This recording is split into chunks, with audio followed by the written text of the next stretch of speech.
dari manusianya gitu. Kalau sekarang kan masih ada nih proses misalnya, oh manusianya mertekin atau memvalidasi, memverifikasi gitu ya. Jadi Pak Kepala itu pas saya dengar, memang kalau levelan eselon 1 tuh pikirannya harus berapa puluh tahun ke depan gitu ya. Saya mikir mungkin 10 tahun lagi kali ya gitu ya.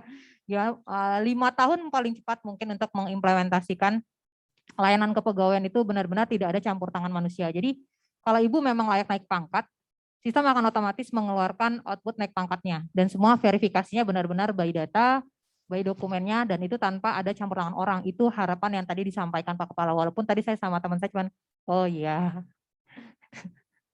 Oke. Nah, Bapak Ibu pengelola kepegawaian, baik yang di Zoom maupun yang offline, ini coba download KBKN nomor 87 tahun 2021 tentang PDM ASN dan pejabat pimpinan tinggi non ASN. Di sini nanti ada penjelasan secara jelas sampai kapan batas waktu pemutahiran data mandiri ini, kemudian verifikasinya sampai kapan, dan sanksi apa sih yang didapatkan jika tidak mengikuti pemutahiran data mandiri. Dan satu lagi, sanksi yang dijatuhkan bukan hanya ke PNS-nya saja, tapi kalau kita baca di situ, di levelan eselon 1 pengelola kepegawaian itu juga akan diberi sanksi gitu ya, walaupun nanti untuk terkait sanksi itu masih di level pimpinan, apa berupa sanksinya, apa surat teguran dan lain-lain. Jadi ada sanksi yang akan dijatuhkan baik kepada si PNS yang tidak mengikuti PDM atau institusi yang tidak menyelesaikan PDM ini. Gitu ya. Nah, untuk target pendataan PDM, kalau kemarin PUPNS hanya berfokus ke PNS, sekarang untuk yang PDM ini kita memiliki 4 fokus layanan yaitu PNS, P3K, pejabat pimpinan tinggi non ASN, dan CPNS. Jadi yang CPNS baru masuk pun tetap mengikuti pemutahiran data mandiri. Kenapa? Supaya kami tahu, jangan-jangan ada CPNS yang mengundurkan diri tapi tidak dilaporkan oleh instansi. Jadi instansi misalnya ada CPNS yang mengundurkan diri gitu ya, mereka berekspektasi jadi PNS bisa santai, ternyata pas masuk nggak ada santai-santainya gitu kan. Jadi karena ada di tempat kami, baru 3 bulan mereka mengundurkan diri gitu ya. Nah itu ada beberapa instansi yang mungkin tidak melaporkan bahwa PNS tersebut mengundurkan diri, harusnya mereka melaporkan ke BKN untuk dibatalkan NIP-nya. Nah hal itu yang menyebabkan di PDM 2021 ini pun CPNS ikut melakukannya juga. Oke. PNS yang tidak mengikuti PDM itu adalah pertama PNS yang tidak ikut IPPNS 2015. Yang kedua adalah pensiun ya PNS yang akan pensiun di 2021 ini dan di 2022, terutama yang sudah diusulkan ya. Yang sudah diusulkan. Aplikasi pendukung PDM. Jadi ada 3 aplikasi utama yaitu MySAPK, SYSN, dan Helpdesk. User PDM kita bagi menjadi 4. Yang pertama pengguna. Semua PNS, P3K, pejabat pimpinan tinggi, dan CPNS merupakan pengguna dari aplikasi MySAPK.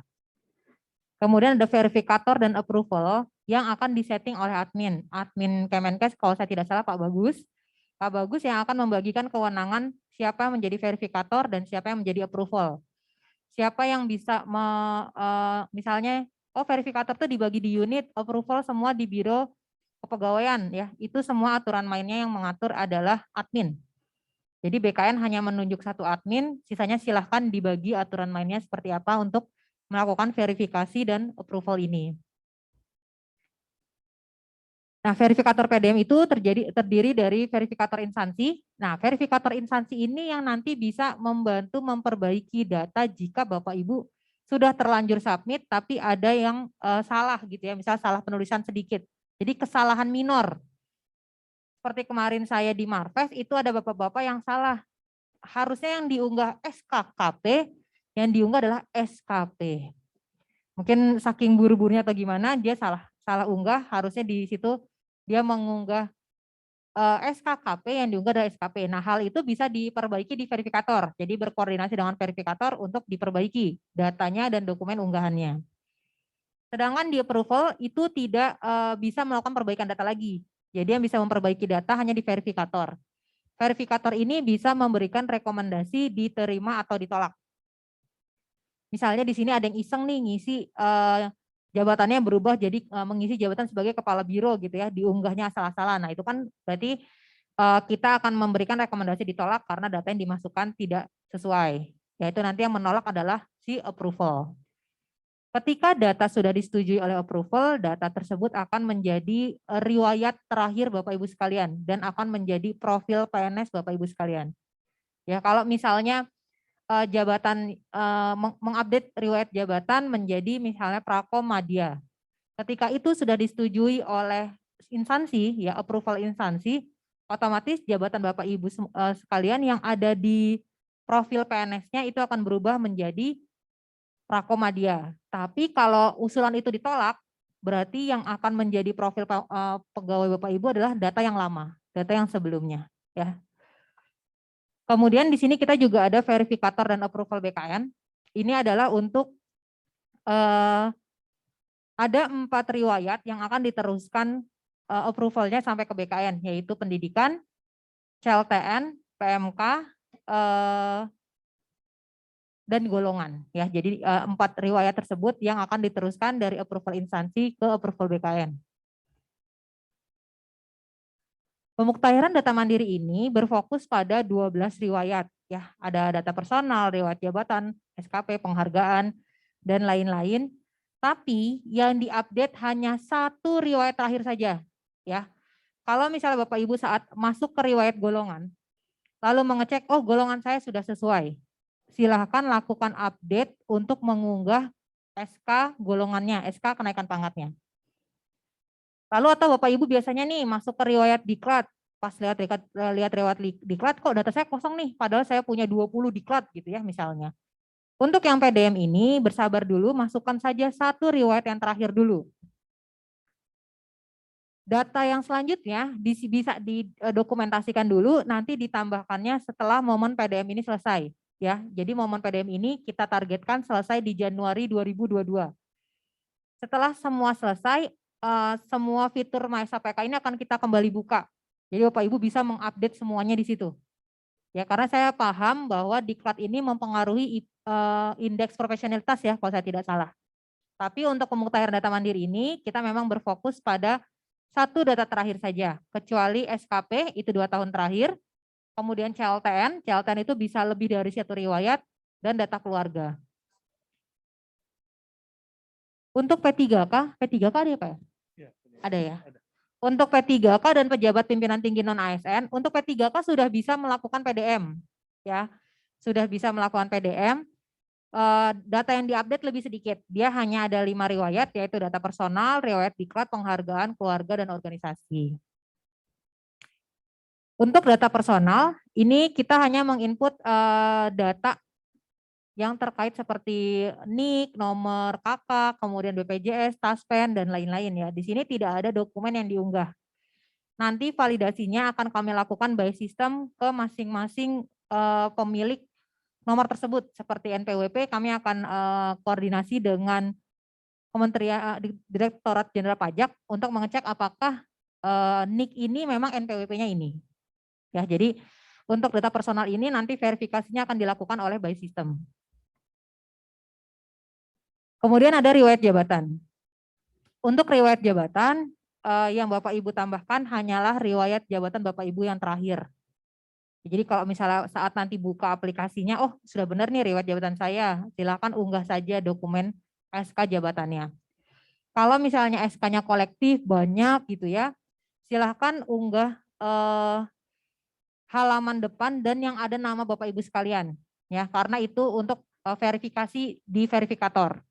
Karena kadang-kadang ada yang SK-nya kolektif itu ya berlembar-lembar gitu ya. Bisa dipotong hanya bagian depan dan bagian yang ada nama kitanya saja. Ya. Kalau misalnya SK jabatannya hilang, itu bisa diganti oleh fotokopi legalisir dari SDM atau dari bagian kepegawaian yang diberikan kewenangan. Misalnya bagian kepegawaian P2P ini diberikan kewenangan untuk mengeluarkan legalisir, berarti bisa dari sini saja, dari bagian kepegawaian P2P saja gitu ya. Nanti bisa berkoordinasi dengan teman-teman biro kepegawaian.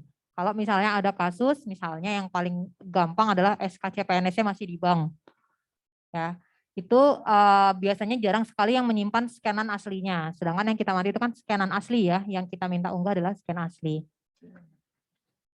Untuk riwayat pendidikan, ini digunakan, nah ini juga catatan, di sini kita hanya melakukan update data yang memang sudah disetujui oleh BKN. Jadi Bapak Ibu yang sudah melakukan peningkatan pendidikan, baik melalui KP atau melalui pencantuman gelar, itu boleh melakukan updating data di sini. Misalnya saat, oh saya sudah punya SK pencantuman gelar nih, tapi kok pas login di MySAPK pendidikan saya belum berubah gitu ya, itu boleh ditambahkan.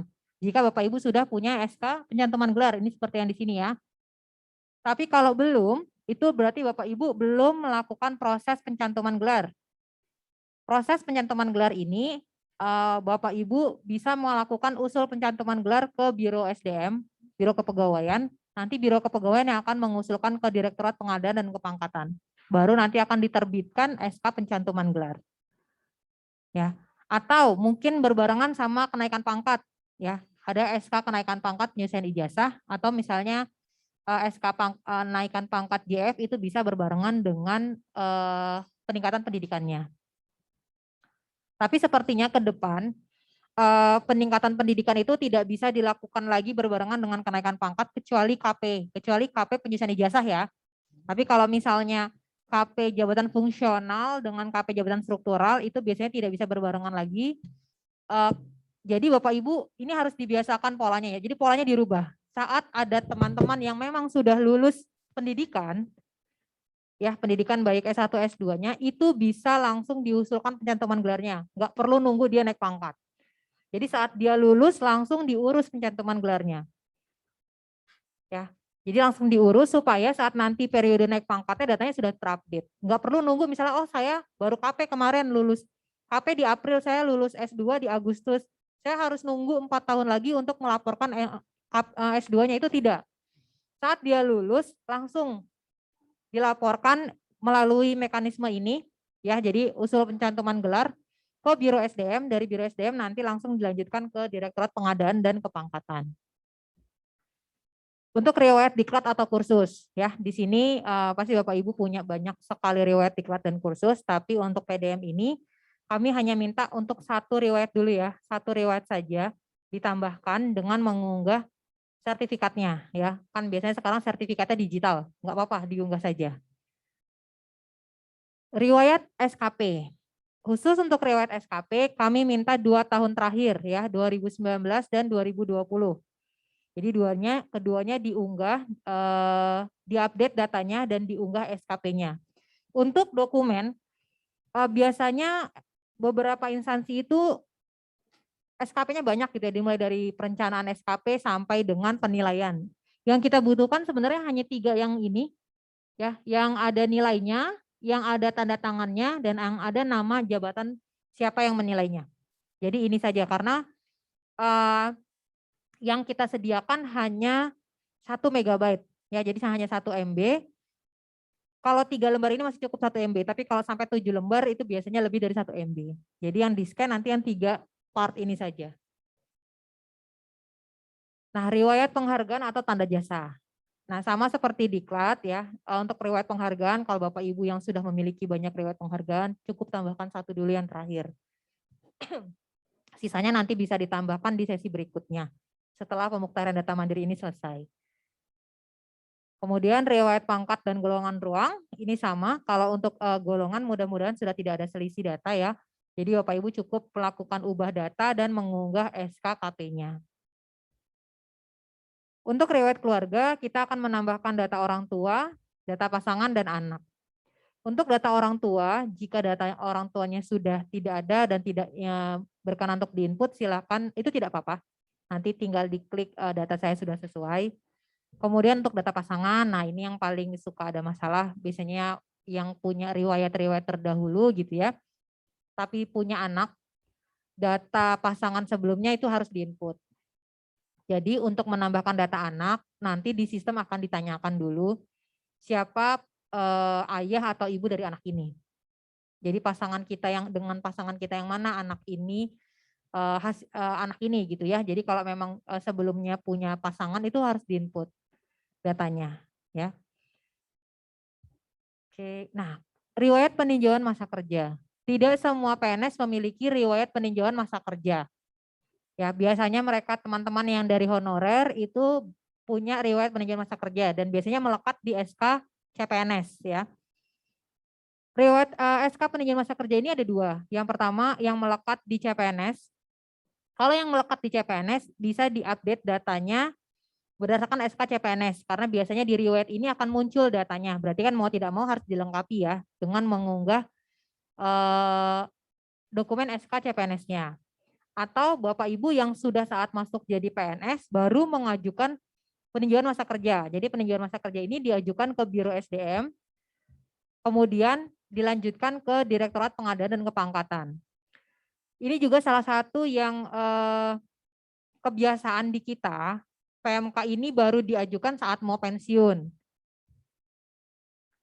Ini kebiasaan yang harus dirubah juga ya Bapak Ibu sekalian ya. Kalau Bapak Ibu sekalian memang saya punya masa kerja nih tapi belum pernah dilaporkan ya. Jadi dulu sebelum menjadi CPNS itu saya pernah bekerja baik di swasta maupun negeri. Itu bisa dikonversi masa kerjanya. Ya, tapi dengan cara Bapak Ibu mengirimkan usulnya ke bagian kepegawaian atau ke Biro Kepegawaian, kemudian usul tersebut akan diteruskan ke Direktorat Pengadaan dan Kepangkatan BKN. Nah, yang terbaru adalah riwayat organisasi. Jadi ternyata di amanat undang-undang BKN itu harus mengelola juga riwayat organisasi PNS. Nah, salah satu riwayat organisasi di sini adalah yang memang dibuktikan dengan sertifikat atau kartu anggota. Ya, mungkin Bapak Ibu di sini ada nih yang mungkin tergabung dalam ID atau ikatan nurse gitu ya, atau anggota yang lain itu bisa ditambahkan organisasinya di sini, di riwayat organisasi. Kemudian cuti luar tanggungan negara. Tidak semua PNS memiliki riwayat CLTN, riwayat PMK, riwayat penghargaan. Ya, nanti saya beritahu bagaimana mekanismenya jika Bapak Ibu tidak memiliki riwayat tersebut. Untuk CLTN itu salah satu dari riwayat yang bisa lebih dari satu. Karena biasanya CLTN itu ada penetapan, perpanjangan, dan pengaktifan kembali. Ya, jadi ketiga riwayat tersebut nanti kita akan mintakan bagi Bapak Ibu yang memang pernah cuti luar tanggungan negara. Ini tata cara pengajuan CLTN ya. Jadi CLTN itu ada penetapan, pengaktifan, dan perpanjangan CLTN. Kemudian riwayat CPNS PNS ya. Untuk teman-teman yang CPNS nanti lengkapi data dan dokumennya berupa SK CPNS-nya. Untuk teman-teman yang PNS lengkapi data CPNS plus PNS-nya. Walaupun SK PNS ini tidak mandatori untuk diunggah, tapi saya minta untuk Bapak Ibu yang sudah PNS mengunggah SK PNS-nya. Karena semakin dilengkapi datanya di aplikasi ini, Bapak Ibu nanti ketika butuh dokumen bisa di mana saja mendownloadnya. Ya, kita berpikir panjang ketika nanti suatu saat entah di mana butuh dokumen tersebut, Bapak Ibu sudah bisa mengambilnya hanya dengan login ke MySAPK. Nah, ini adalah data kewenangan instansi. Ya, untuk yang approvalnya sampai di instansi itu ada profil pegawai, riwayat jabatan, diklat, SKP, penghargaan, keluarga, CPNS, PNS, dan organisasi. Sedangkan untuk kewenangan BKN yang akan diteruskan sampai ke BKN itu adalah riwayat pendidikan, pangkat golongan, PMK, dan CLTN. Nah, ini permasalahan kepegawaian yang akan sering ditemui, ya misalnya perubahan NIP, status tidak aktif, tidak ikut PUPNS, perpanjangan pensiun ya, biasanya ini yang awalnya misalnya eselon 3 lalu diangkat menjadi JF yang lebih tinggi, sehingga masa kerja pensiunnya menjadi bertambah. Ini juga nanti kalau misalnya ada kesulitan nanti bisa berkoordinasi dengan tim Biro SDM dulu, nanti biasanya Pak Bagus kontak saya untuk melakukan updating datanya atau yang DPK DPB. Untuk teman-teman yang DPK, mungkin Kemenkes ini ada beberapa yang DPK ke BP Batam, ya. Nah, pemuktahiran data mandirinya ini mengikuti instansi kerjanya. Jadi kalau Bapak Ibu yang sedang DPK ke BP Batam atau ke instansi lain, itu nanti akan verifikasinya di instansi kerjanya. Jadi nanti saat Bapak Ibu login, nanti munculnya adalah instansi tempat Bapak Ibu bekerja. Ya. Jadi mengikuti tempat di mana kita sekarang bekerja. Karena nanti saat menambah riwayat jabatan itu akan mengikuti instansi tempat kita bekerja sekarang. Ya kalau misalnya DPK di WP Batam, tapi statusnya masih di Kemenkes saat login gitu. Nanti saat menambahkan riwayat jabatan nggak ketemu tempatnya di mana sekarang posisinya. Nah kemudian ini Bapak Ibu yang punya teman sedang cuti besar misalnya, sedang CLTN atau sedang misalnya proses hukuman gitu ya, itu tetap diberitahu untuk melakukan pemuktahiran data mandiri. Jangan sampai setelah dia balik dari cuti besar, datanya nggak aktif gitu ya. Di notes bahwa orang ini tidak ikut pemuktahiran data mandiri. Begitu juga teman-teman yang CLTN, itu harus diinfo untuk mengikuti pemuktahiran data mandiri ini. Oke, sekarang saya lanjut ke aplikasi ya. Sebentar.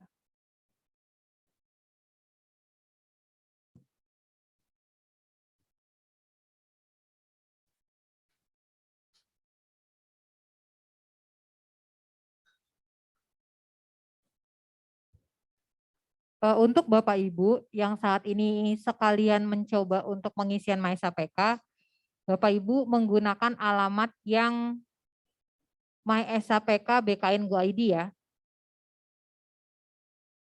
Yang MySAPK BKN Go ID ya, karena kemarin ketika saya sosialisasi begini ada beberapa peserta yang mengikuti saya masuk ke Dev MySAPK BKN Go ID gitu ya. Jangan nanti bingung karena saat kita login di sini nama kita itu akan berubah gitu. Karena yang memang untuk development ini kan untuk training kami dan development kita pakai yang Dev MySAPK.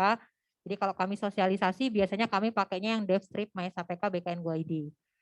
Kalau Bapak Ibu mau sekalian sambil mencoba bisa menggunakan MySAPK BKN Go ID ya. Nah, di sini mudah-mudahan tidak ada yang terkendala terkait aktivasi, tapi kalau masih ada yang terkendala melalui aktivasi, yang pertama harus dilakukan adalah klik lupa password. Ya. Lupa password ini masukkan NIP dan email. Saya tidak tahu apakah Kemenkes mewajibkan menggunakan @kemkes.go.id enggak? Enggak ya, Pak? Enggak ya. Baik, itu malah lebih aman sebenarnya. Jadi yang penting emailnya aktif ya. Yang penting email di data center-nya aktif. Iya, betul. Nah, nanti NIP ini aplikasi akan mengirimkan token ya, akan mengirimkan token ke email aktif. Token ini akan kita isikan beserta password yang baru. Jadi nanti Bapak Ibu email akan menerima token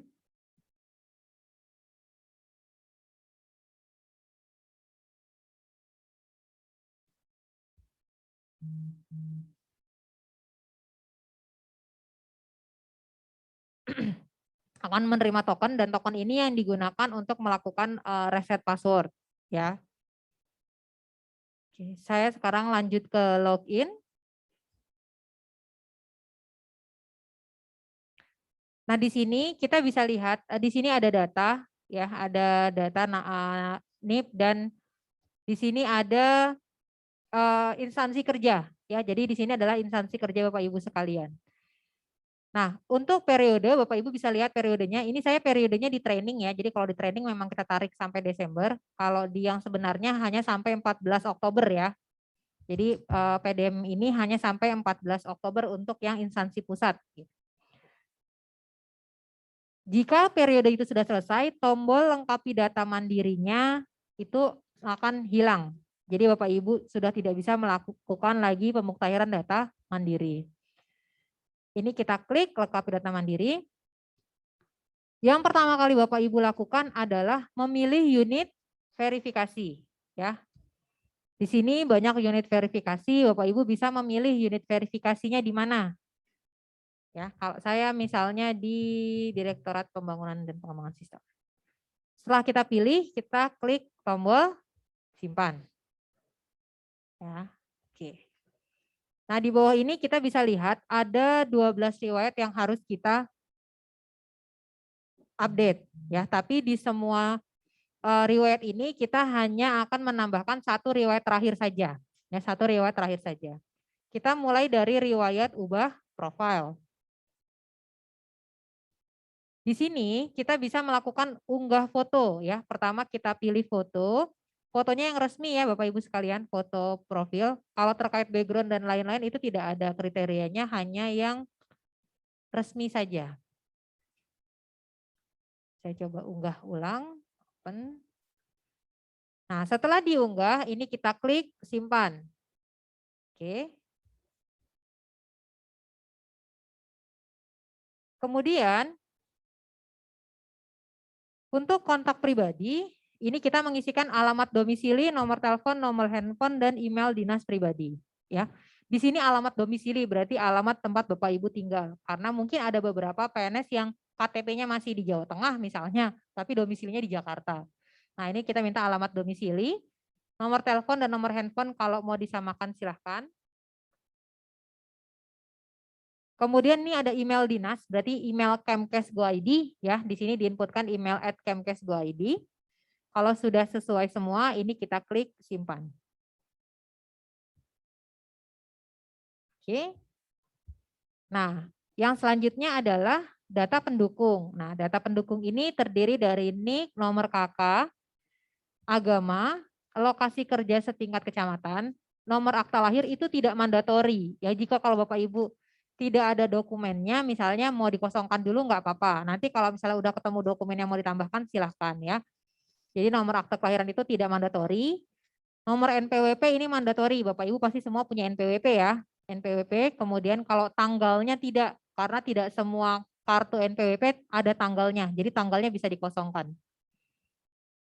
Kemudian nomor BPJS ini mandatori, karena BPJS pasti Bapak Ibu punya.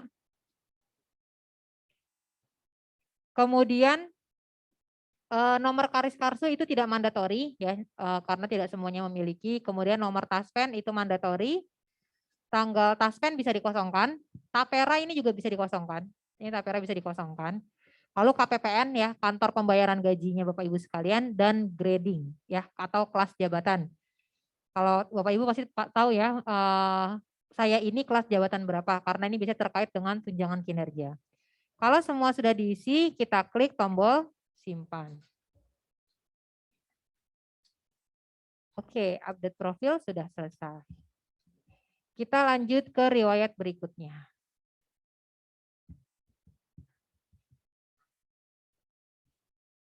Di riwayat golongan ya. Saat Bapak Ibu melihat riwayat golongan, yang pertama kali kita cek adalah apakah data saya ini sudah data yang terakhir. Kalau sudah data yang terakhir, kita klik tanda titik 3 di kanan, lalu kita klik ubah data. Di sini, data yang ada di sini harus sesuai dengan SK kenaikan pangkatnya. Ya.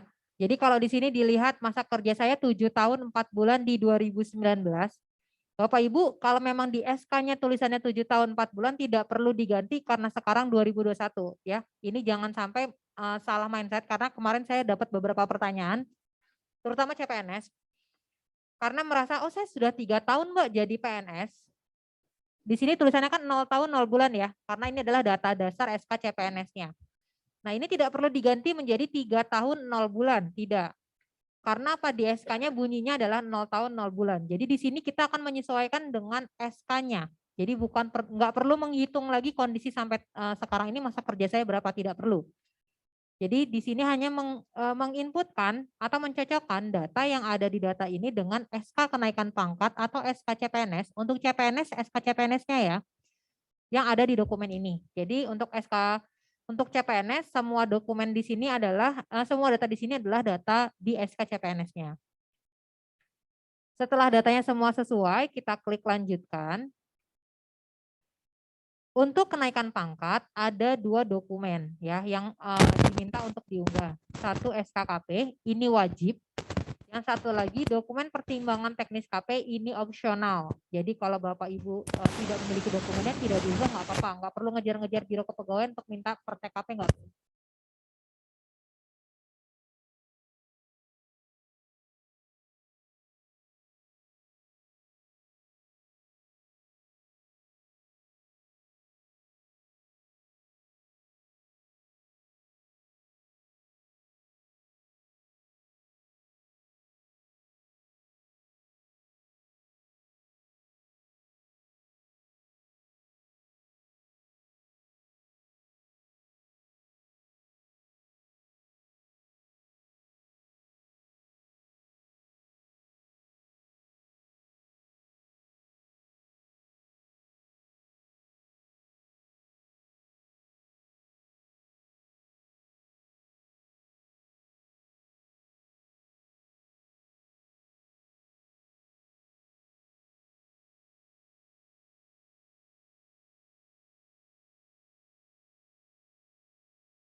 kita pilih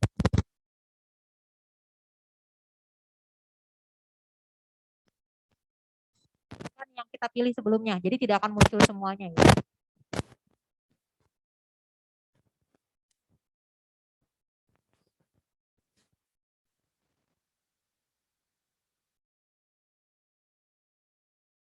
Nama sekolah,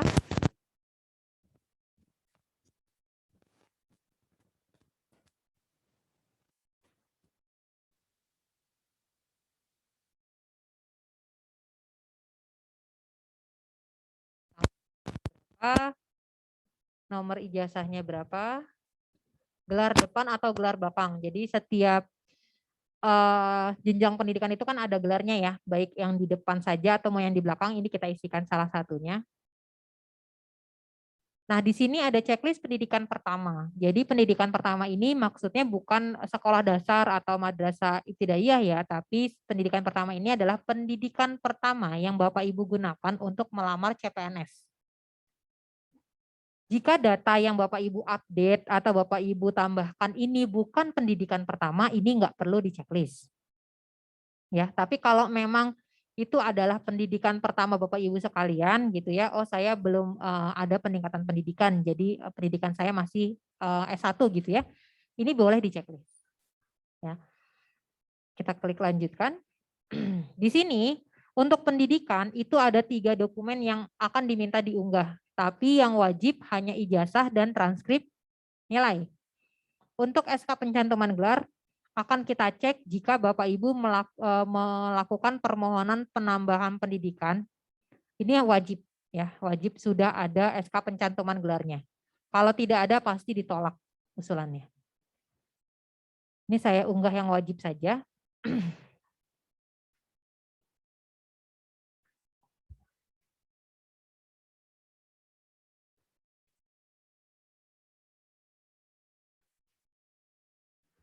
Lalu kita klik lanjutkan. Sama seperti tadi, kalau misalnya saat melihat ini ada, oh ada yang salah nih tahunnya, ini kita cukup klik ubah.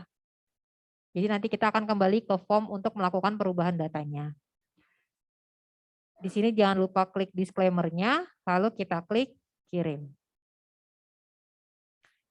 Oke, kita lihat kembali ke riwayat. Oke, pendidikan sudah selesai. Kita cek.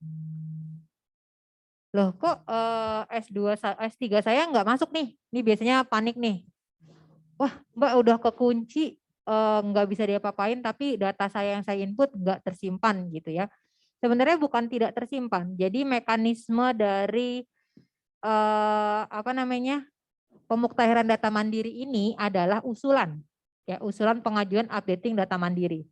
Sampai usulan Bapak Ibu disetujui, data tersebut tidak akan menjadi riwayat Bapak Ibu sekalian. Nah, Bapak Ibu kalau mau melakukan pengecekan, itu bisa cek di history pengajuan. Di sini kita bisa lihat, oh tadi saya awalnya mengusulkan perubahan riwayat golongan, ya. Kemudian saya melakukan perubahan riwayat pendidikan. S3-nya munculnya di sini. Sama seperti kalau misalnya tadi kita menambahkan data golongan, dia tidak akan muncul di riwayat, dia akan muncul di histori pengajuan. Di sini ada statusnya, ya. Di sini ada status input berkas. Input berkas itu berarti masih proses Bapak Ibu melakukan inputan usulan. Ketika nanti terverifikasi, statusnya adalah telah diverifikasi. Kalau disetujui seperti ini yang di bawah, diklat saya sudah disetujui, prosesnya adalah disetujui. Kalau sudah disetujui, dia akan menjadi riwayat. Ya, jadi nanti baru bisa dicek di data riwayat. Jadi saat sudah prosesnya disetujui, ya disetujui seperti ini, ada prosesnya disetujui. Ini saya waktu itu menambahkan ini di Klatim. Ya, kalau kita cek di histori pengajuan, ini saya mengusulkan perubahan riwayat diklat ya, dan sudah disetujui. Kita buka. Ini saya menambahkan sepati atau diklat tim tingkat 1. Ya, karena ini sudah disetujui, otomatis dia akan muncul di riwayat saya, di riwayat diklat. Nah, ini. Karena dia sudah disetujui. Kalau belum disetujui, maka yang akan muncul hanya 3 ini, yang di bawah ini saja. Karena saya menambahkan ini dan ini sudah disetujui, baru dia masuk ke sini. Sama seperti pendidikan tadi. Kalau pendidikan S3 saya sudah disetujui, baru akan muncul di sini S3-nya. Ya, kalau belum muncul, berarti dia masih dalam proses ini. Belum diverifikasi ya, masih dalam proses input berkas. Oke, sekarang kita ke riwayat jabatan. Nah, di sini saya juga akan melakukan proses penambahan. Ya, misalnya saya pilih penambahan jabatan fungsional. Kemudian unit kerja saya. Ini bisa tetap diisikan saja sesuai dengan SK yang Bapak Ibu punya ya.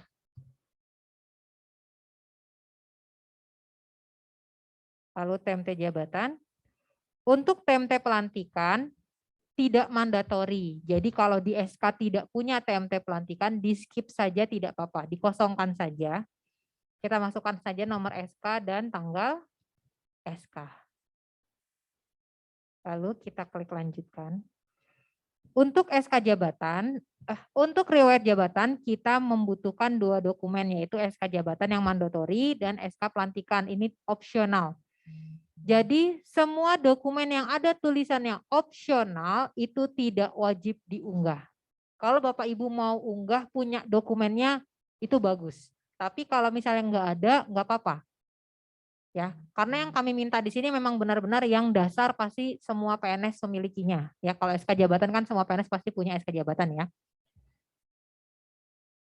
Kita unggah dokumennya.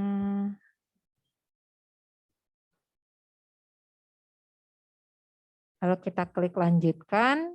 Nah, sama seperti yang tadi di sini akan ada persetujuan dulu. Kita klik saya sudah benar, lalu kita klik kiri. Oke, kita lihat dulu. Oke, riwayat jabatan sudah selesai. Kita buka. Nah, ini belum masuk tadi ya, karena itu masih proses pengajuan. Nah, ini prakomadianya masih ada di sini. Nanti sampai dia statusnya disetujui baru jadi riwayat kita semua. Kemudian di sini ada peninjauan masa kerja. Seperti tadi saya sampaikan, tidak semua PNS punya riwayat peninjauan masa kerja atau riwayat penghargaan misalnya, atau riwayat organisasi gitu ya. Kalau memang Bapak Ibu tidak punya riwayat ini, cukup klik data riwayat PMK sudah sesuai. Sudah selesai. Klik itu saja, nanti akan berubah jadi hijau. Jadi kalau jangan karena oh ini diminta PMK nih, saya minta ke Biro Kepegawaian atau ke bagian kepegawaian PMK, padahal memang tidak punya riwayat PMK gitu ya. Jadi tidak semua harus dicari, kayak misalnya teman-teman yang baru bekerja dan belum 10 tahun bekerja, itu kan belum punya riwayat penghargaan ya, karena penghargaan di kita kan 10 tahun ya Satya Lancana, itu juga bisa dikosongkan saja, nanti cukup klik data riwayat penghargaan sudah sesuai, sudah selesai. Ya. Tapi Bapak Ibu yang memang punya SKPMK atau yang di sininya muncul datanya, biasanya teman-teman yang datang dari honorer itu muncul datanya di sini, itu bawaan saat penetapan NIK. Itu bisa dilengkapi datanya sesuai dengan SK CPNS-nya saja. Saya coba praktekkan untuk penambahan ya.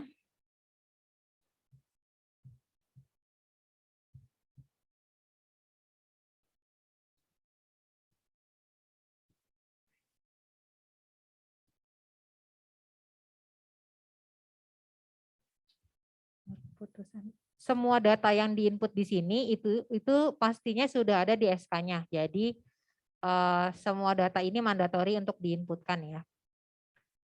Masa kerja. Kita lanjutkan. Lalu kita unggah dokumennya.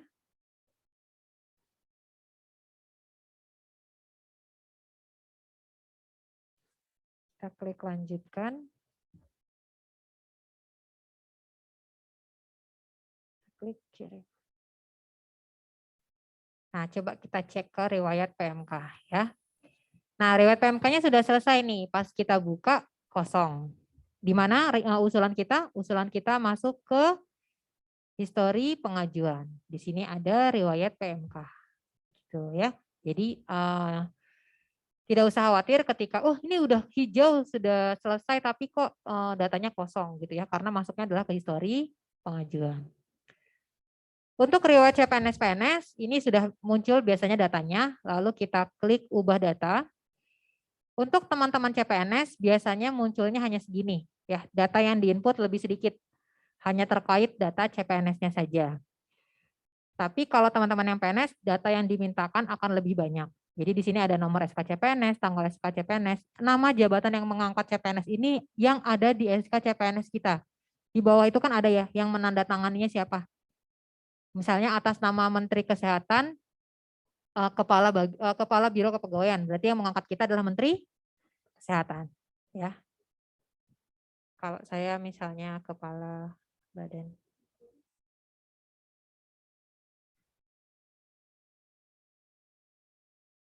Kemudian nomor SK,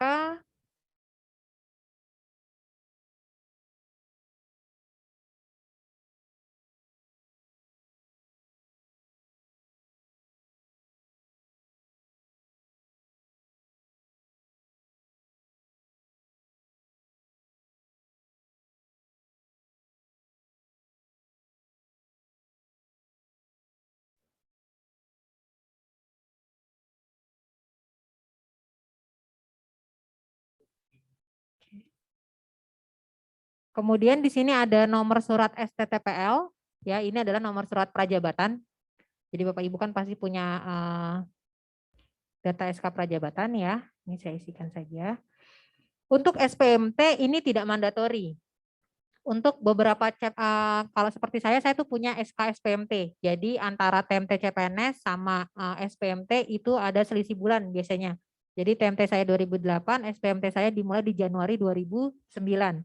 Tapi untuk CPNS dulu itu seperti ayah saya gitu ya, itu tidak punya SPMT. Dia hanya langsung berpegangan dari SK CPNS. Ya, kalau SPM dulu PNS itu digaji dari SK CPNS-nya ya, berdasarkan SK CPNS. Jadi SK CPNS-nya keluar itu adalah dasar untuk penggajian. Sedangkan untuk angkatan-angkatan yang mungkin lebih baru itu biasanya punya SPMT karena SPMT-nya itu adalah kapan kita mulai digaji. Ya, karena seperti saya mulai SK CPNS itu 2008-12, tapi SPMT saya dimulai dari 1 Januari 2009. Jadi saya mulai digajinya dari 1 Januari. Bukan dari Desember, karena SPMT itu adalah surat pernyataan melaksanakan tugasnya mulai dari bulan tersebut gitu. Tapi ini tidak mandatori karena tadi ternyata tidak semua PNS punya. Awalnya kamu pikir semua PNS itu punya, tapi ternyata tidak semua PNS itu punya. Kemudian nomor pertek C2TH, CPNS lebih dari 2 tahun. Ini juga hanya terjadi di PNS-PNS yang sebelum peraturan Menpan yang baru. Kalau peraturan Menpan yang baru kan 1 tahun sudah harus diangkat ya. Tapi kalau yang dulu itu kan ada yang lebih dari 2 tahun baru diangkat. Nah, mereka yang diangkat lebih dari 2 tahun biasanya mendapatkan pertek lagi dari BKN. Ya, dapat pertek lagi di mana nanti SKPNS-nya di menimbang, mengingat, memperhatikan itu ada nomor pertek BKN-nya. Ya, ada nomor pertek BKN-nya yang menyatakan bahwa dia boleh diangkat jadi PNS gitu ya. Untuk nomor dokter sama tanggal dokter itu juga tidak mandatori. Karena dulu tuh ternyata tidak ada medical check up seperti sekarang ya. Kalau sekarang kan PNS itu harus medical check up dulu baru bisa diangkat di mungkin angkatan 2000-an atau 1990-an itu tidak ada medical check up ternyata. Jadi hanya ada SKCPNS ya Bu ya. Ya, jadi itu bisa dikosongkan saja. Jadi kalau memang tidak ada datanya itu tidak perlu diisi. Nah, untuk unggah dokumen sebenarnya yang mandatori adalah dokumen SK CPNS ya. Tapi karena ini saya sudah PNS, jadi dokumen SKPNS-nya itu jadi mandatori juga ya. Harus diunggah juga. Karena semakin dilengkapi dokumennya nanti akan memudahkan proses layanan kepegawaian Bapak Ibu sekalian. Oke, ini kita please. Oke. Untuk yang riwayat diklat saya skip dulu, nanti saya praktekkan yang production. Kita lanjut ke riwayat keluarga. Nah, di riwayat keluarga ini kita punya 3 tab, orang tua, pasangan, dan anak. Kalau Bapak Ibu yang orang tuanya sudah tidak ada, lalu tidak ingin mengupdate datanya, silahkan klik data riwayat keluarga sudah sesuai. Ini diklik saja langsung.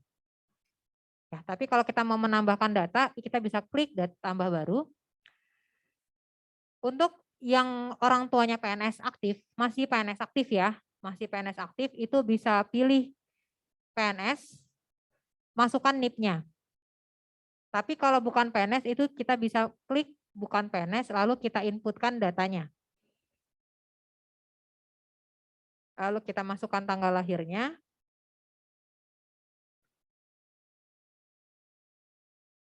Lalu pilih jenis dokumen. Ini kan kita bisa melihat nomor dokumen di KK ya. Jadi baik untuk data orang tua, data anak misalnya yang belum punya KTP, itu kan ada ID-nya, nomornya di KK ya. Nanti bisa dilihat di situ nomornya. Kita isikan nomor dokumennya, lalu alamat, jenis kelamin, pilihan agama, statusnya hidup atau meninggal. Untuk orang tua tidak ada dokumen yang mandatori untuk diunggah. Jadi hanya input datanya saja silakan. Atau kalau kita mau mengunggah silakan unggah dokumen kakaknya orang tua dan atau akte kelahiran kita sebagai bukti bahwa oh ya dia adalah orang tua kita gitu Pak ya. Jadi kalau ada dokumen yang ada tulisannya opsional itu tidak wajib ya, tidak wajib untuk diunggah. Kalau Bapak Ibu mau melengkapi, oh saya mau data saya lengkap, silakan, itu tidak apa-apa. Oke, kita kembali ke daftar riwayat. Nah, di sini kalau kita buka data orang tuanya masih kosong ya. Nanti kita lihat di histori pengajuan. Sekarang saya mau menambahkan pasangan dulu. Tadi seperti yang sudah saya sampaikan, nah di sini ada nih, menarik nih buat bapak-bapak biasanya ya. Di sini ada pilih suami atau istri ke berapa ya. Ini Bapak Ibu bisa menambahkan data, misalnya suami istri ke satu, status pernikahannya apa? Menikah, cerai hidup, cerai mati atau belum kawin. Tapi mungkin tidak ada ya belum kawin ya. Harusnya menikah, cerai hidup atau cerai mati. Kita pilih menikah. Kalau pasangan Bapak Ibu sekalian PNS, pilih PNS ya. Pilih PNS. Jadi masukkan nomor NIP-nya. Jadi sebagai pasangan minimal tahun NIP-nya Bapak tuh berapa gitu ya. Nah, kalau bukan PNS, kita klik bukan PNS, lalu kita masukkan namanya, lalu tanggal lahirnya,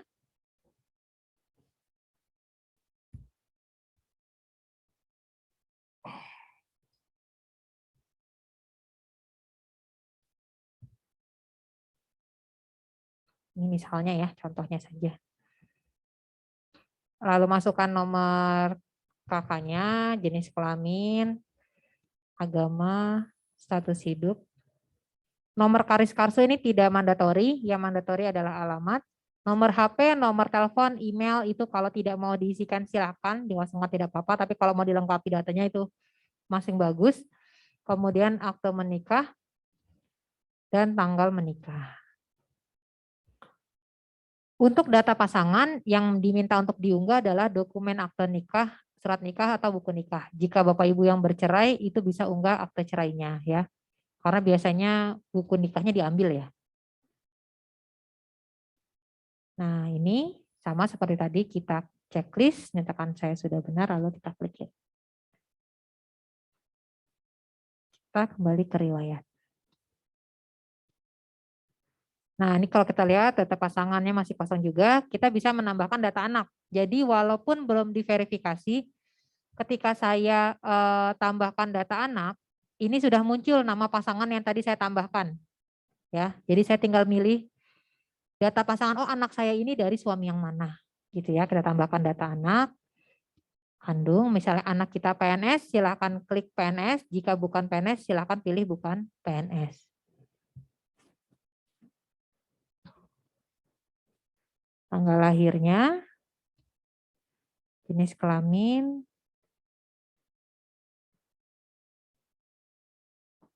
oke, nomor dokumen, ini alamat wajib diisi ya. Kemudian nomor HP, telepon, email ini bisa dikosongkan. Agamanya apa, statusnya hidup atau meninggal. Ya, ini statusnya dan akte kelahirannya. Kemudian kita unggah dokumen akte kelahirannya.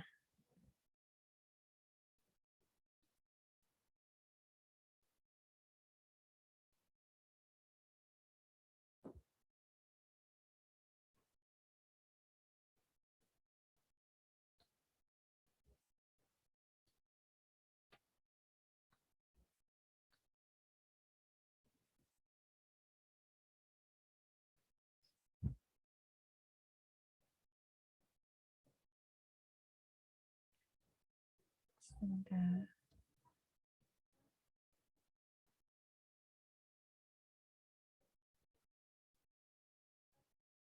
Oke, kita klik lanjutkan. Klik kirim.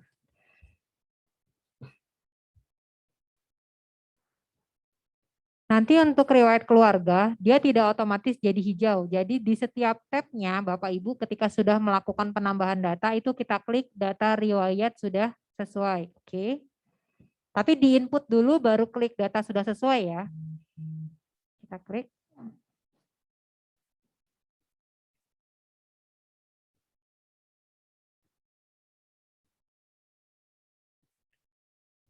Oke, nah baru dia jadi hijau, gitu ya. Nah, tadi kan kita lihat riwayat keluarga kita kosong semua gitu ya. Kita bisa cek di histori pengajuan. Nah, ini ada penambahannya. Jadi bisa dilihat di histori pengajuan, kita daftar riwayat keluarga, orang tua, pasangan, dan anak itu bisa dicek di sini. Ya. Oke, kita lanjutkan dulu ke riwayat SKP.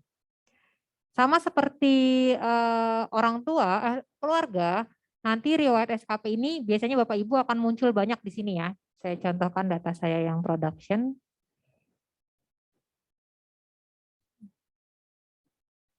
Jadi biasanya untuk yang sudah punya riwayat itu munculnya banyak. Nah, seperti ini ya, munculnya banyak. Bapak Ibu berfokus ke 2 riwayat saja, 2019, 2020. Yang lainnya nanti diperbaikinya tidak apa-apa. Kalau semuanya Ibu Bapak Ibu perbaiki, nanti kasihan verifikatornya ya. Banyak sekali yang harus diverifikasi. Jadi fokuskan saja di 2019 dan 2020. Kalau datanya sudah sesuai, misalnya saya contohkan ke saya ya. Nah, ini saya akan cek datanya apakah sudah sesuai, kemudian penilainya sudah sesuai semuanya. Kita cukup unggah SKP-nya. Ya, unggah SKP-nya saja. Nah, di sini karena belum ada datanya, saya coba tambahkan dulu datanya ya. Kalau misalnya belum ada, pilihan penambahan datanya pun hanya 2019 dan 2020. Ya, jadi memang hanya untuk mengunci di 2 riwayat itu saja gitu ya. Saya coba tambahkan dulu datanya.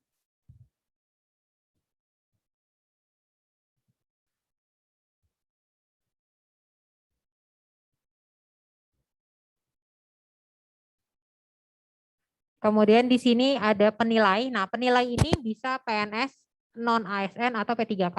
Ya, jadi kalau misalnya Bapak Ibu yang dinilai oleh bukan PNS, di sini bisa diinputkan saja. Di sini semua bentuknya string gitu ya. Jadi bisa kita inputkan datanya. Ini saya isi ini saja ya.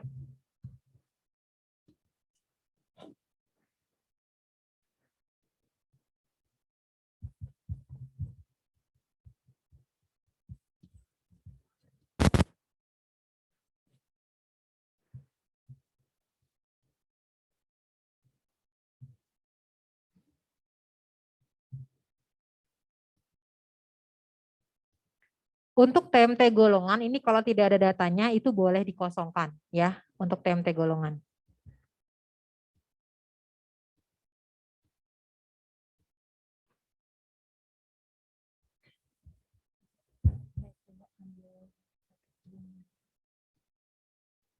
Ya, tidak usah.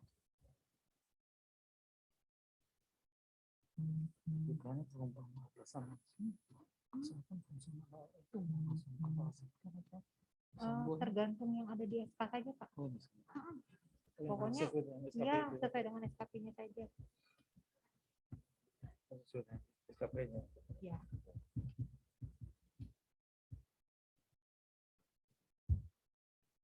Jadi data yang diinput di sini disesuaikan saja dengan dokumen SKP-nya ya. Karena di SKP-nya biasanya sudah ada data-datanya, jadi tinggal melakukan pengecekan atau penambahan datanya saja.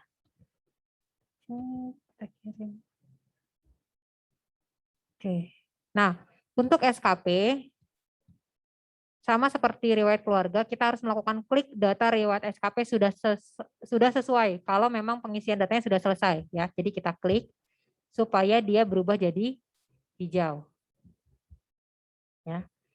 Kemudian riwayat penghargaan. Nah, riwayat penghargaan ini Kalau Bapak Ibu yang teman-teman belum punya, di sini ada tombol data saya sudah sesuai. Klik saja di situ kalau memang belum ada datanya. Tapi untuk yang sudah ada datanya, itu bisa klik melakukan update data yang terakhir. Ya, di sini kita lakukan update data, misalnya kita klik lanjutkan, lalu kita unggah dokumennya.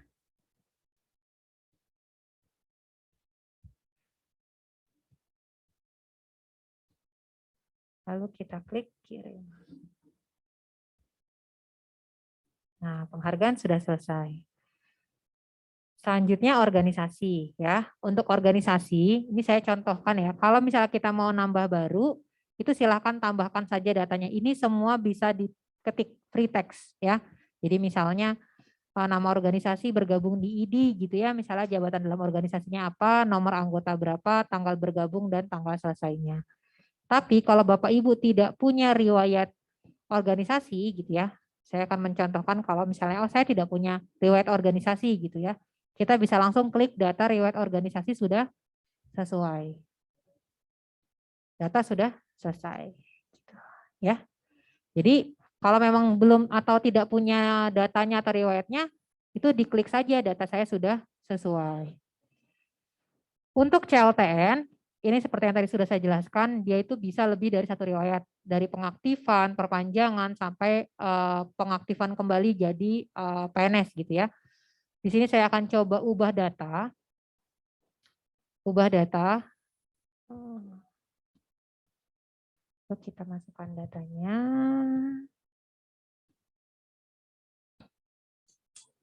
Kita unggah dokumen SKCLTN-nya.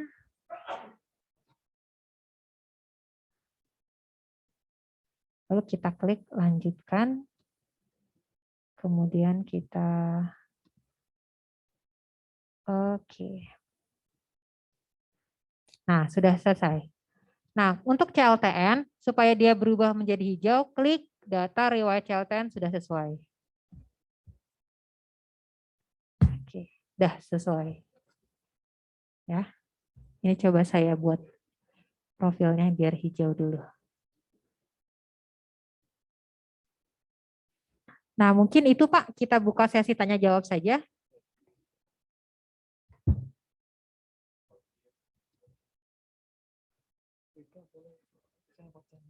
Oh, boleh.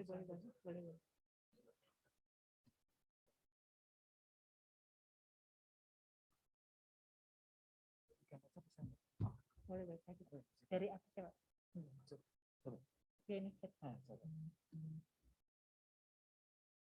Baik, kita akan mulai menjawab yang ada di chat ya Pak. Chat dulu sebentar. Dari mulai yang Surabaya ya. Untuk yang Surabaya, saya akan jawab yang di chat dulu. Mungkin habis itu kita yang raise hand ya. Untuk PNS tahun 2019 dan 2020 tetap mengisi PDM. Info saat pertemuan di Bekasi tidak perlu mengisi. Lalu untuk pegawai yang BUP 2022 apakah juga mengisi? Ya Pak, awalnya memang CPNS ya 2020 ya, berarti CPNS 2020 itu tidak mengikuti PDM, tapi arahan dari pimpinan karena ternyata kita mendapatkan info bahwa ada beberapa CPNS yang mengundurkan diri dan tidak dilaporkan ke BKN, makanya CPNS ini juga mengikuti PDM. Sebenarnya untuk CPNS lebih enak walaupun tidak ada riwayatnya, mereka tinggal mengklik tadi Pak, data sudah sesuai, data sudah sesuai, data sudah sesuai. Jadi di kami itu akan menjadi tolak ukur bahwa oh PNS ini memang aktif bekerja gitu ya. Kemudian untuk yang BUP 2022 itu yang sudah diusulkan saja Pak. Kalau misalnya belum diusulkan pensiun, karena kalau kita hitung pensiun itu kan bisa 15 bulan ya. 15 bulan sebelum pensiun itu sudah bisa diusulkan pensiunnya.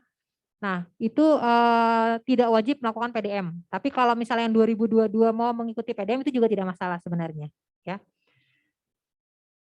Satker belum mengisi user admin sehingga tidak bisa melakukan monitor progres PDM di lingkungannya sebagai masukan mungkin kami bisa diberikan laporan. Oh, untuk progres PDM kami kirim ke admin Pak, ke Biro Kepegawaian.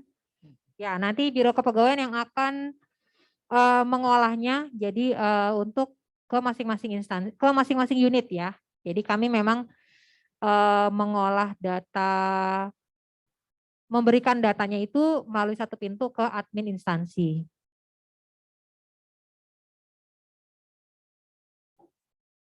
Oke, saya belum sempat tambah SKP 20 sudah terkunci.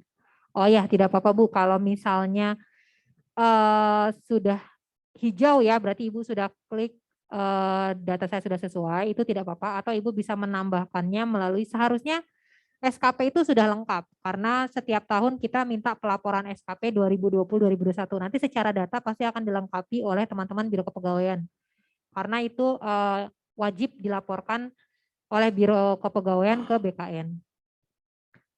Saya sudah input untuk data orang tua, baik Bapak Ibu, tapi tidak masuk ke data, tapi ya, Ibu Okto ya, Ibu Okto. Ya Bu, jadi usulan pemuktaran data mandiri ini tidak langsung masuk ke dalam riwayat. Dia akan masuk ke dalam riwayat PDM itu jika sudah disetujui. Kalau setelah Ibu input masuk ke histori pengajuan, itu berarti data Ibu sudah masuk. Tinggal menunggu verifikasi dan approval dari Biro Kepegawaian ya. Nah, sebagai contoh,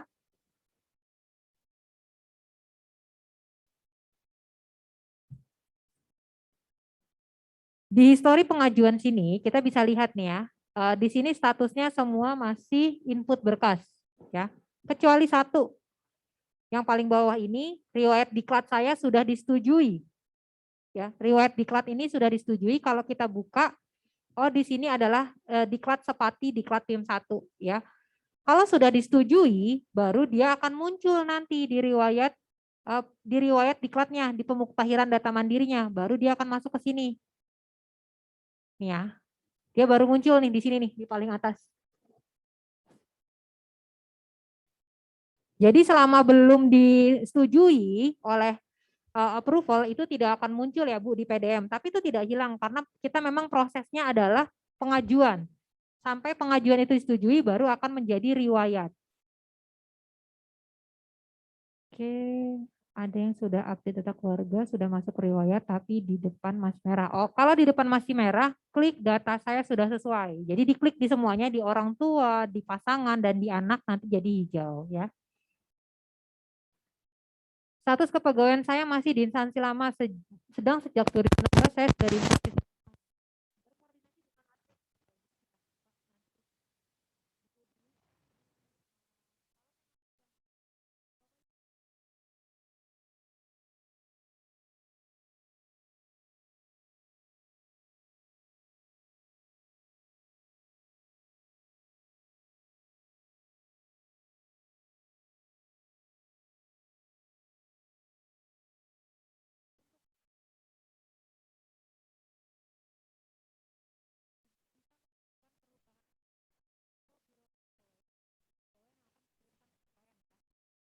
nama. Untuk merubah email, ya, email yang digunakan untuk merubah password itu tidak bisa dirubah melalui MySAPK. Bapak Ibu yang mau merubah email yang didaftarkan sebagai email yang lupa password itu lewat Biro Kepegawaian atau di Bapak aplikasinya? Atau diupdate di SIMK, dilaporkan melalui admin, nanti admin yang akan merubah di SAPK, nanti otomatis 1 jam kemudian email tersebut bisa digunakan. Jadi memang untuk email pribadi itu tidak bisa diupdate ya di sini ya, di profil itu. Untuk email yang kita gunakan untuk melakukan rubah password itu tidak bisa diupdate di sini ya. Karena nanti tidak terkontrol oleh admin karena dia berubah-berubah takutnya gitu. Jadi kalau misalnya mau melakukan perubahan yang terkait email yang untuk lupa password itu kita lewat admin. Riwayat PMK apakah diklik sudah sesuai atau ditambahkan? Kalau Bu Karim tidak memiliki riwayatnya, riwayat PMK, klik saja data sudah sesuai ya. Jadi tidak semua riwayat harus kita miliki. Dari 12 riwayat itu seperti CLTN, PMK, penghargaan, organisasi. Kalau memang tidak ada riwayatnya, kita tidak memilikinya, klik saja data sudah sesuai. Untuk pegawai yang mengundurkan diri PNS tapi SK-nya belum keluar, apakah juga mau ngisi? Kalau mengundurkan diri nggak usah Pak. Ya, tapi nanti dilaporkan saja ke admin supaya data di SAPK-nya dirubah menjadi mengundurkan diri ya, jadi tidak aktif. Tapi nomor token akan masuk ke email pegawai yang aktivasi akun, namun email pegawai yang bersangkutan sudah tidak dipakai. KKP Banjarmasin silakan berkoordinasi dengan bagian kepegawaian P2P atau admin Kemenkes, Mas Sigit atau Pak Bagus, nanti biar diupdate emailnya ya.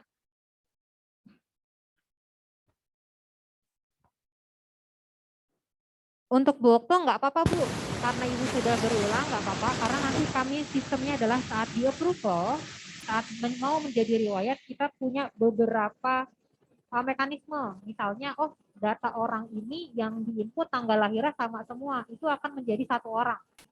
Jadi sistem akan melakukan pengecekan saat nanti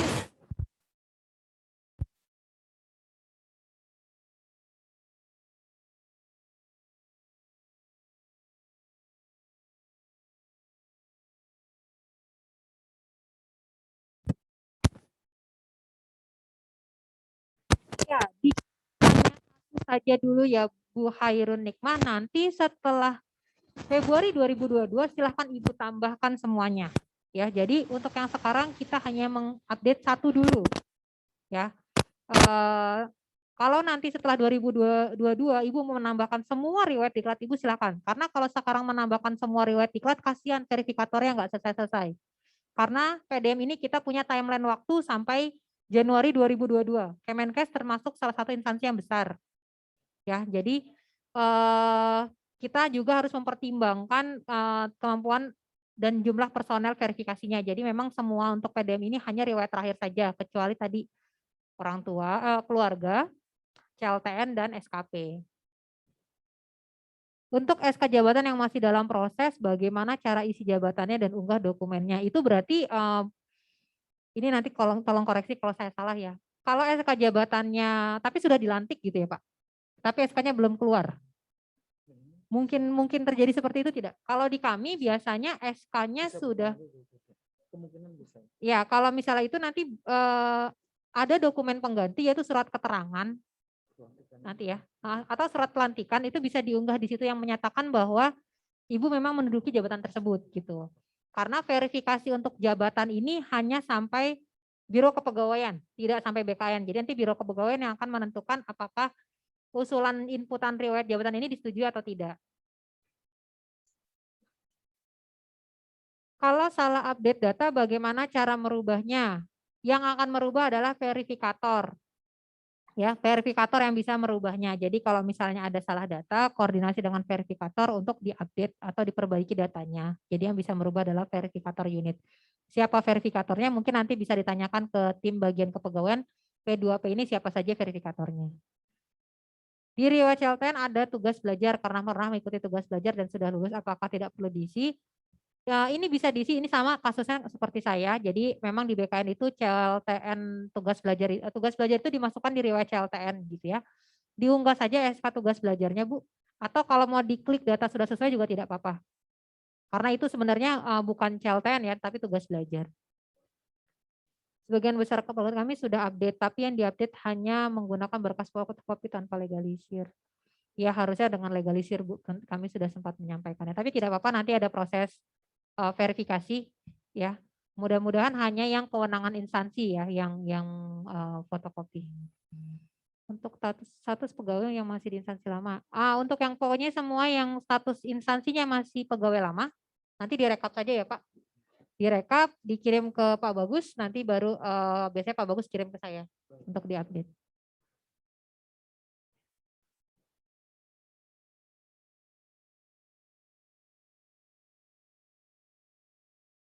Ya, untuk diklat memang hanya satu. Untuk SKP 2 tahun ya sebenarnya 2019 dan 2020. Nggak bisanya kenapa nih saya nggak tahu nih Bu Okto. Bukan tidak bisa mungkin Bu, ya mungkin sudah masuk tapi Ibu nggak cek ke riwayat itu ya mungkin ya historinya. Saya tadi jabatan pertama, sementara saya sudah ada jabatan warnanya sudah hijau dan tidak bisa melakukan penggantian. Berarti Ibu sudah melakukan update ya Bu Asma ya? Sebelum tutup, sebelum ya ini banyak sekali karena memang mungkin belum mendapatkan sosialisasi atau informasi, jadi atau informasi yang didapatkan mungkin kurang tepat. Jadi memang untuk PDM ini memang kita riwayat data terakhir ya. Bu Asma nggak apa-apa, nanti diperbaikinya di PDM selanjutnya di Februari 2022 ya. Tapi nanti jadi riwayat Ibu masih jabatan yang lama gitu. Tapi mungkin nanti bisa diperbaiki melalui Biro Kepegawaian ya, karena Biro Kepegawaian juga akan melakukan update data melalui SAPK.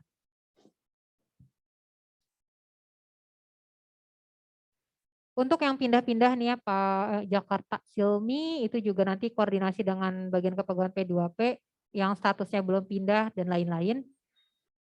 SK pencantuman gelar belum selesai, yang dicantumkan SK lama saja dengan gelar sebelumnya atau bisa masukkan gelar baru. Kalau belum selesai SK pencantuman gelarnya berarti masih pakai pendidikan yang lama dulu saja ya. Nanti yang barunya menyusul saja. Saat masuk ke akun memilih unit verifikasi tidak muncul atau tidak bisa diklik. Nah, untuk biasanya gini.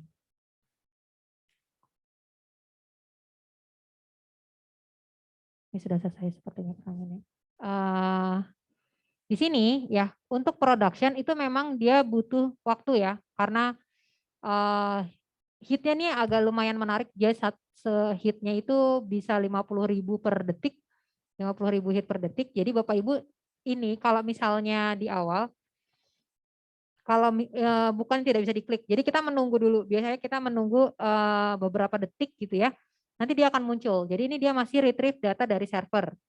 Beda dengan training. Kalau training dia emang lebih cepat karena memang tidak ada yang mengakses gitu ya. Kalau training, kalau misalnya yang production itu dia memang butuh waktu, ini seperti saya di sini, dan tergantung juga kualitas jaringan di daerah masing-masing gitu ya. Kalau di jam-jam pagi, jam 10 sampai jam 12 itu memang biasanya ramai. Apalagi kalau kita sedang sosialisasi seperti ini ya. Memang sosialisasinya enaknya biasanya setelah zuhur ke sini itu agak lebih ringan dibandingkan waktu pagi. Kalau pagi itu biasanya lebih padat lagi. Nanti di sini Bapak bisa melihat nih unit verifikasi yang sudah disetting oleh teman-teman admin di Kemenkes gitu ya. Jadi tinggal dipilih saja nanti unit verifikasinya apa. Kalau belum muncul ditunggu saja ya Pak, ditunggu saja karena memang ini seperti ini. Dia suka agak nunggu loadnya. Kayaknya pertanyaan udah habis ya Pak. Ada lagi. Mohon izin saat masukkan, oke. Semoga bisa diverifikasi. Ya, diverifikasi oleh verifikator Bu. Nanti verifikator yang akan memperbaiki ya. Data mana saja yang mandatori dan apa yang bukan. Untuk data semuanya mandatori, kecuali Ibu nggak punya kayak peninjauan masa kerja, organisasi, penghargaan. Jadi bukan mandatori tidak mandatori. Mandatori itu hanya untuk unggahan dokumen.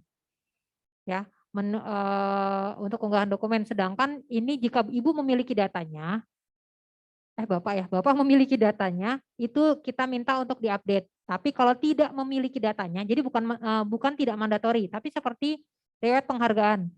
Mungkin untuk teman-teman PNS yang belum 10 tahun belum punya riwayat penghargaan, itu jadi bisa untuk tidak diinput. Tapi kalau Bapak sudah punya riwayat penghargaan, itu harus diinput. Jadi bukan mandatori dan tidak mandatori, tapi lebih ke data itu saya memiliki atau tidak gitu. Kalau suami pertama meninggal dan nikah lagi, jadi masukkan data keluarga di riwayat keluarga, bagaimana solusinya Bu? Untuk dari suami pertama, apakah punya anak? Kalau punya anak tetap harus diinputkan ya Bu. Tadi kan ada status hidup dan meninggal, jadi nanti di set saja suami pertama ini meninggal, lalu ditambahkan lagi nanti suami kedua. Tadi kalau kita menambahkan riwayat keluarga itu kan ada suami atau istri ke berapa, itu ada sampai 10 di situ listnya. Jadi kalau misalnya yang suami pertama kita tambahkan dulu, kemudian di situ kita buat meninggal, karena nanti data suami itu akan digunakan untuk menambahkan data anak gitu. Jadi ditambahkan dulu datanya. Oke. Ada lagi. Untuk melihat sudah diverifikasi oleh verifikator bagaimana? Melihatnya di histori pengajuan. Nah, di sini nanti statusnya berubah. Nih, kayak ini kan disetujui ya. Jadi nanti statusnya dari input berkas, diverifikasi sampai disetujui. Ya untuk yang di instansi lama, Bapak Dwi Effendi, nanti ini kirim saja datanya ke bagian kepegawaian di P2P, nanti akan dikumpulkan oleh bagian kepegawaian di P2P untuk koordinasi ke admin, nanti kita akan langsung update datanya, gitu ya. Jadi supaya saat login, instansinya ini sudah sesuai, gitu. Mungkin itu, Pak.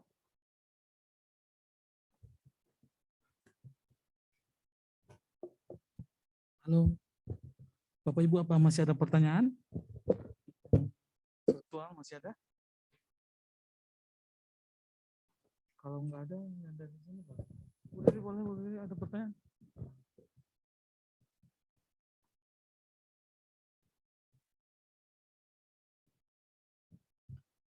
Bapak Ibu, kalau udah nggak ada, gimana nih? Kita tutup apa gimana nih?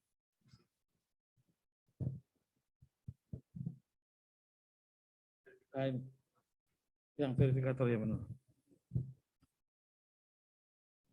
Ini boleh nggak satu nih? Untuk non ASN khususnya pimpinan tinggi saja yang mengisi SAPK atau seluruh non ASN yang sudah menjadi PPN di Sarkam. Coba terakhir. Enggak ya Pak. Jadi untuk non ASN hanya pejabat pimpinan tinggi saja. Jadi untuk PPNPN itu tidak. Jadi hanya untuk pejabat pimpinan tinggi saja ya. Berarti pimpinan tinggi media. Ya. Karena non ASN cuma media enggak.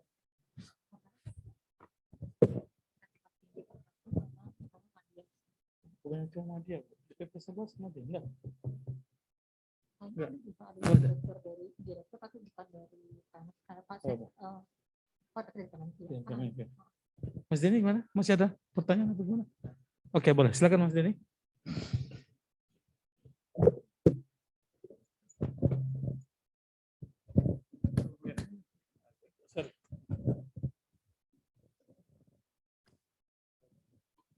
Ya, terima kasih Bu Ika. Yang perkenalkan saya Denny, Ibu dari Kepegawaian P2P. Yang saya tanyakan mungkin ada permasalahan dari UPT ya Pak ya, terkait dengan email. Kami waktu itu coba bantu Bu dengan mengakses langsung di SAPK. Jadi kami melihat di situ dengan NIK, email dan sebagainya udah sesuai. Namun ada beberapa yang berhasil ketika dia mencoba memasukkan email, dia akan keluar di tokennya Bu ya. Tapi ada beberapa yang saya masukkan di dalam aplikasi tersebut tapi tidak keluar. Apakah mohon penjelasannya Bu, ketika merubah emailnya itu kan dari prosedur dari Biro Kepegawaian sendiri kami melakukan tautan link yang telah disediakan oleh Biro Kepegawaian. Nah, ada link tersebut mungkin disampaikan langsung ke Biro Kepegawaian. Apakah langkah yang kami lakukan ini di SAPK itu apakah sudah betul atau emang langkahnya harus prosedurnya dari kami ke Biro Kepegawaian, dari Kepegawaian baru ke BKN. Mungkin itu Bu, mungkin penjelasannya. Terima kasih. Baik, untuk perubahan email, kalau Bapak Ibu yang punya akses SAPK, itu bisa merubah emailnya langsung di SAPK. Ya, tapi pastikan tulisannya sesuai. Ya, tulisannya sesuai. Yang biasanya membuat kesalahan itu, kalau misalnya tulisan emailnya mungkin ada yang gmail.com jadi gmail.com misalnya, itu pastikan dulu tulisannya sesuai. Nah, untuk email sebenarnya 1 jam berikutnya, saat kita melakukan lupa password dengan email baru itu sudah bisa. Jadi kita nggak perlu nunggu besoknya gitu ya, tapi 1 jam, per 1 jam itu email sudah bisa terganti. Jadi kalau misalnya update di SAPK sekarang nih jam 3, nanti sekitar jam 4 atau setengah 5 lah kita coba, itu sudah menggunakan email yang baru gitu. Jadi tidak perlu ke BKN karena selama Bapak Ibu punya akses ke SAPK ya, ke aplikasi SAPK. Gitu. Kalau memang kalau untuk masuk token, sepertinya sekarang sudah mulai stabil. Ya, sepertinya sekarang kalau saya coba menggunakan email aktif itu rata-rata sudah stabil. Tapi kalau misalnya menggunakan email Kemkes Go ID, itu coba cek spam atau memang agak delay kalau ke email institusi. Tapi kalau ke email kayak Gmail, Yahoo, dan lain-lain, itu malah lebih cepat. Tapi kalau masih ada kasus seperti itu, koordinasi saja dengan Mas Sigit atau Mas Bagus ya.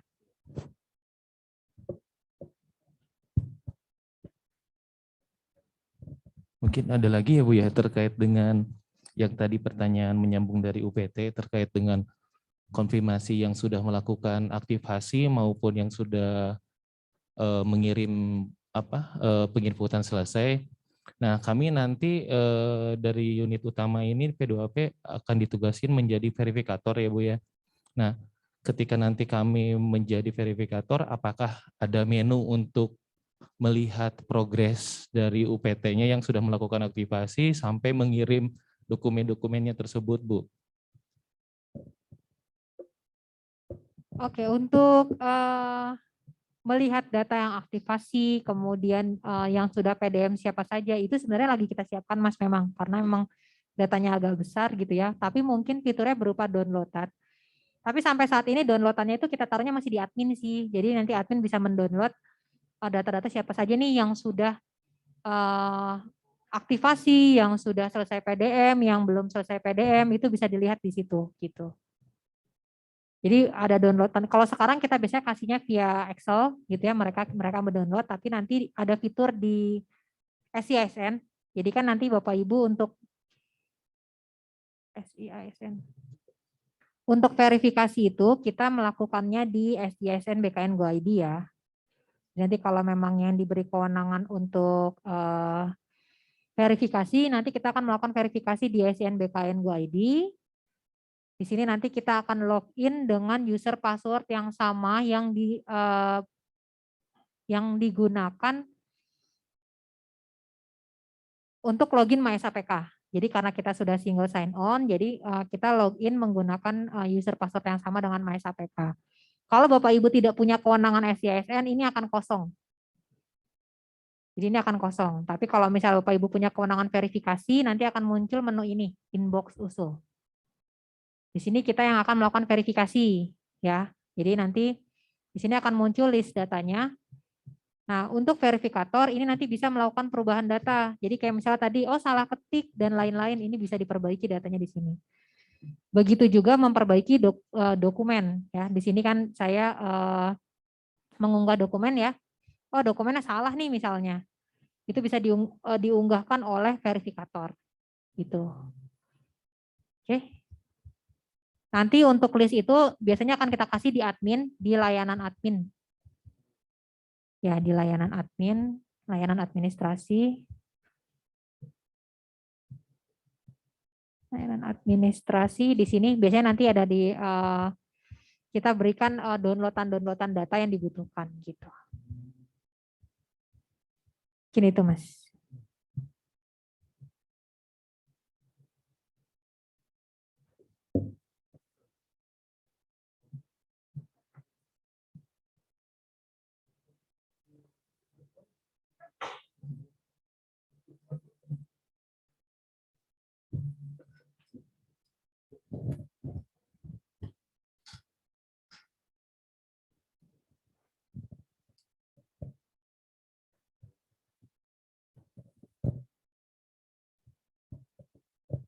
Terima kasih Bu Ika. Jika tidak ada lagi pertanyaan, saya mau bertanya nih Bu Ika. Perihal yang tadi Ibu sampaikan untuk mengupload untuk apa ya, SK CPNS PNS ya, itu harus asli Bu Ika, scan-nya, apa cuma fotokopi? Harus asli Pak. Asli. Sebentar, saya ada nggak ya? Kalau tadi di slide saya, kurang baca.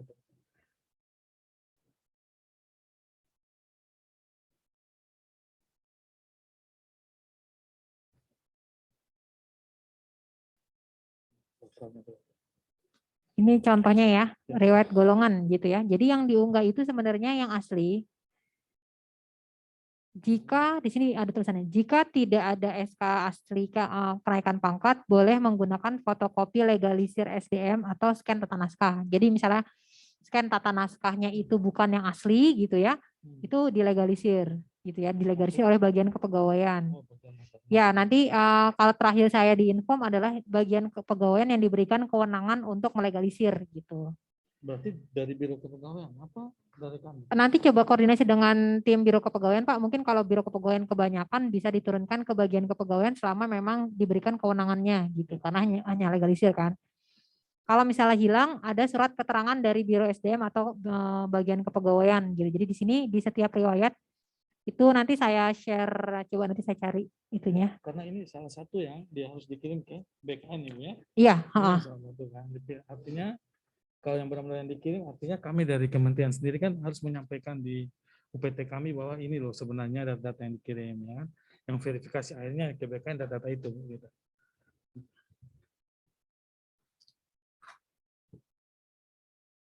Takutnya Ibu karena kami kan UPT-nya lumayan banyak Ibu ya. Takutnya SK aslinya yang tadi disampaikan ya, takutnya ada simpannya di bank apa gimana. Iya. Nah, itu yang harus. Yang kemungkinan diantisipasi. agak sulit adalah SKCPNS ya. Kalau SKKP mungkin Bapak Ibu tidak taruh di bank kecuali SKKP yang pernah, tapi kemungkinannya kecil kalau SKKP, tapi SKCPNS itu pasti ada di bank atau SKPNS gitu ya. Itu biasanya ada di bank. Ya, terima kasih Bu Ika ya. Baik. Ya, ini Bapak Ibu apa masih ada pertanyaan?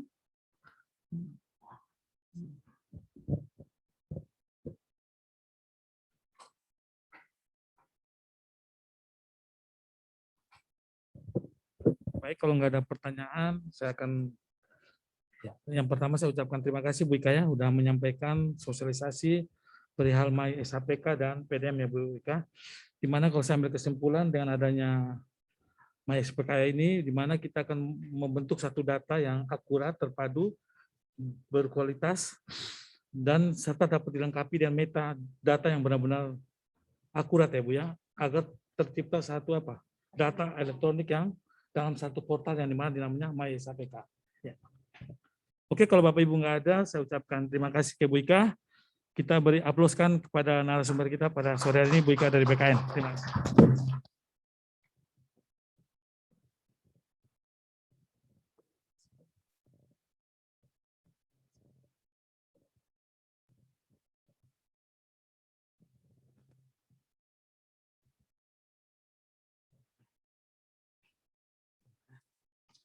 Bapak Ibu yang ada di daring, yang ada